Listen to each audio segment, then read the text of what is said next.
Dan, g'day. So where are these accusations coming from? So, a new report from a centre that looks at international corporate tax accountability and research has essentially mapped Microsoft's global footprint of where it has all of its many companies based in both the countries where it operates, like Australia, but also in tax havens, low tax countries that essentially companies set themselves up in and then create a complex web of relationships between their multinational firms. So what we've seen, and with other big tech companies as well, is that they essentially move money around the world because they don't want to be taxed in high tax countries like Australia compared to these low tax havens. And so exactly what's happening in Australia compared to other countries in terms of how much tax the company's paying? So we won't know exactly how much they're paying as compared to what they could be. But to give you a sense of it, Microsoft's global operating profit, its margin is around 40%. That's the amount it generally makes on its products around the world. In Australia, that ratio, that profit margin is 4%. So either Australia is a vastly difficult country to do work in and to make money in, or Microsoft, more likely, is engaging in what's called profit shifting, where it, using completely legal means, moves the money to lower tax jurisdictions where it can be dealt with. So this has been something that other tech companies have done. This report really details both the scale of Microsoft's increasing dominance in the field of government contracts, where it's getting more and more money from the taxpayer to do work, but the scale at which it is legally avoiding tax here in Australia by moving that money to other countries. And has they put a quantity on this at all, or have you done? You're great with your calculations, Dan.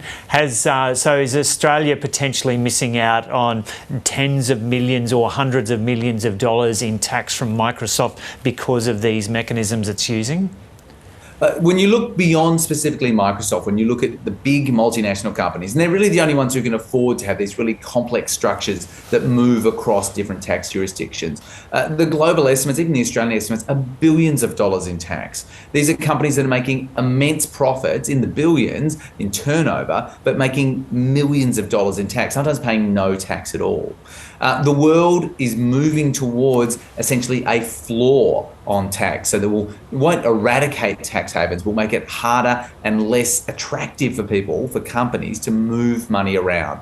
But at the moment, for example, companies will create really expensive high interest loans between different parts of the company to make these payments move around. They'll charge themselves essentially billions of dollars for intellectual property, for kind of the cost of using a logo or information. So this problem is not specifically to Microsoft, but what this report does is focus on that particular company's success in earning hundreds of millions of dollars from government, but also what appears to be really rampant profit shifting and legal tax minimisation when you compare what they earn around the world and what they say they earn here in Australia. Dan, I don't know how closely you've been following the media conferences in the run-up to the federal budget, but Jim Chalmers has been saying repeatedly that that's going to be something that happens in this federal budget, is that there's going to be a crackdown on multinational companies.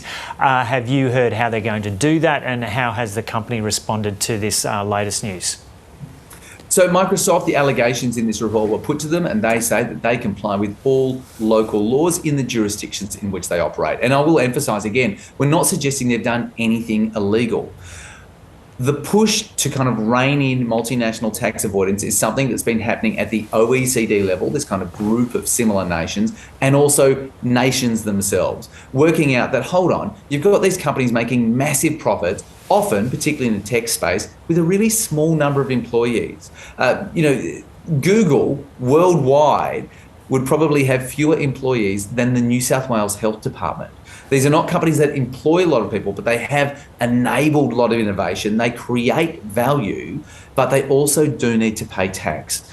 tax provides the services that they require. They require a safe, stable democracy with well-educated people. And those things come through paying tax. We're already seeing shifting, and the Australian government has signed up to essentially all of these things that the OECD is trying to do to stop companies moving around. I think we'll see more moves in this space as we go into this budget because it's essentially free money. If you don't tax it and you let people shift it around, it's gone. It could be the government's and they could use it. And at the moment, man, they could use it. Good stuff. Okay, Dan, have you got an online piece? There is an online piece. You can go to the website, and there's also an excellent piece on the website right now from my colleague Amelia Terzon about those changing COVID rules and what it's going to mean for casual workers. Okay, good stuff. Dan Ziffer there in Melbourne.